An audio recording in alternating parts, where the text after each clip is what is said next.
guys, it's Monday, I'm England and you're watching Project Excellent, and this week we're discussing political issues, and I'm going to talk about homosexuality in a political kind of sense. And first of all, just kind of want to give you some background knowledge into the state of homosexuality in my country, and then the law behind it and the political viewpoints. We sort of are the model for tolerance. Everybody in England and Wales, I'm not sure about Scotland actually, I'm not too up on Scottish law or politics, can be civilly partnered. So any man, woman, just any gay couple can be civilly partnered. It's completely okay for them to be gay.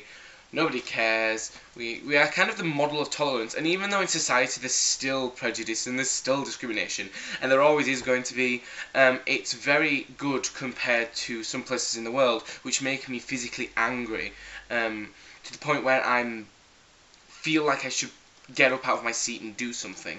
I watched a documentary earlier on today, just to prepare for this topic and sort of get into what I wanted to talk about, and it was called The World's Worst Place to Be Gay.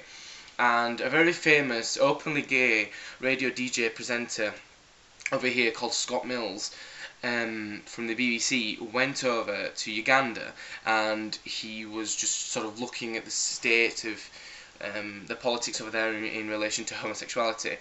And it was really shocking. And I mean, I knew that the whole anti-homosexuality bill proposal from 2009 that was very openly condemned by Obama, I'm aware of it, but I wasn't sort of aware to the extent at which the homophobia thrives in Uganda. It's absolutely horrendous. I mean, people were killed, people were just forced out of their own homes to live in squalor, and I'm not exaggerating when I say squalor. They were living in sewage and all this vile sort of situation, and that is wrong. I think it's completely wrong that politics dictate the way that people have to live their lives just because of who they are.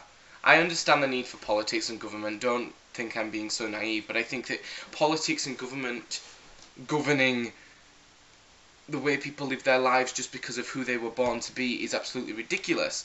And I think it's absolutely horrendous that still in certain states in America there is an ongoing political battle about whether or not gay people can be civilly partnered or married, and it's just mind-blowing that there's actually a debate existing. I think that equality is one of the main things that as a whole race of people we should be striving to get, and I understand that there's people trying to get a balance, somewhat creating a divide in that there's one side and there's the other.